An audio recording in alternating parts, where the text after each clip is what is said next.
Has Allah created other beings? Or are we the only creation of Allah? That is the question. There is some evidence to suggest that Allah subhanahu wa ta'ala has created other creations. Whether they are before us or after us or the same time as us, the Quran does not mention anything. But the Quran might possibly suggest, is that clear? That there are other creations. It might possibly not suggest that either. What are some of the evidences? Number one, وَيَخْلُقُ مَا لَا تَعْلَمُونَ. He has created things you will never know, you don't know about. So you will never know, which means this is not something you can see. وَيَخْلُقُ مَا لَا تَعْلَمُونَ. He has created things you don't know about. And we continue to discover new species every day. That's not what Allah is talking about. Something else. Number two, that Allah says in the Quran that خَلَقَ السَّمَاوَاتِ وَالْأَرْضَ وَبَثَّ فِيهِمَا مِن دَابَّةٍ. Allah has created all of the heavens and the earth, and He has scattered throughout all of them creatures. Not just on the earth. The samawat, and the samawat, as we talked about in Surah Yusuf and in the tafsir, the samawat is not just our heavens, it is beyond our heavens.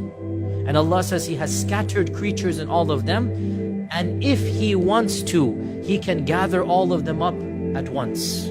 Or He can gather the two of them together. Now you can understand this verse to mean the Day of Judgment, which is the majority interpretation. Or you can understand it to mean Allah has created all different creatures, and if He wanted to, He could cause them to meet. Both are linguistically possible. Surah Isra, where Allah subhanahu wa ta'ala says, وَلَقَدْ كَرَّمْنَا بَنِي آدَمَ وَحَمَلْنَاهُمْ فِي الْبَرِّ وَالْبَحْرِ وَرَزَقْنَاهُمْ مِنَ الطَّيِّبَاتِ وَفَضَّلْنَاهُمْ عَلَى كَثِيرٍ مِّمَّنْ خَلَقْنَا تَفْضِيلًا. We have honored the children of Adam, and we have carried them in the land and in the seas. In our times we add in the airs. And we have given them many things, and we have preferred them, humans, over many other things that we have created. Which means we have preferred some over them as well. Do you understand? وَفَضَّلْنَاهُمْ عَلَى كَثِيرٍ. We occupy a high rank according to this verse, but not the highest. Now, in the world that we inhabit, who is at the top of the pyramid?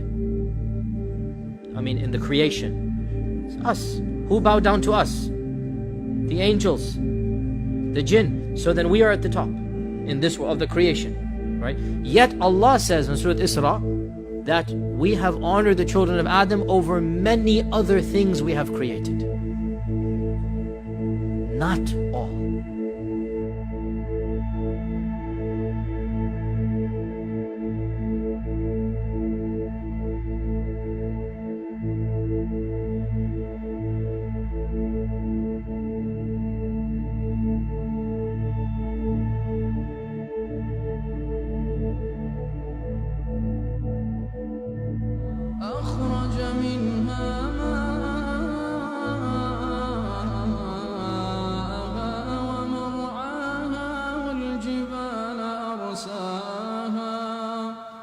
والجبال أرساها متاعا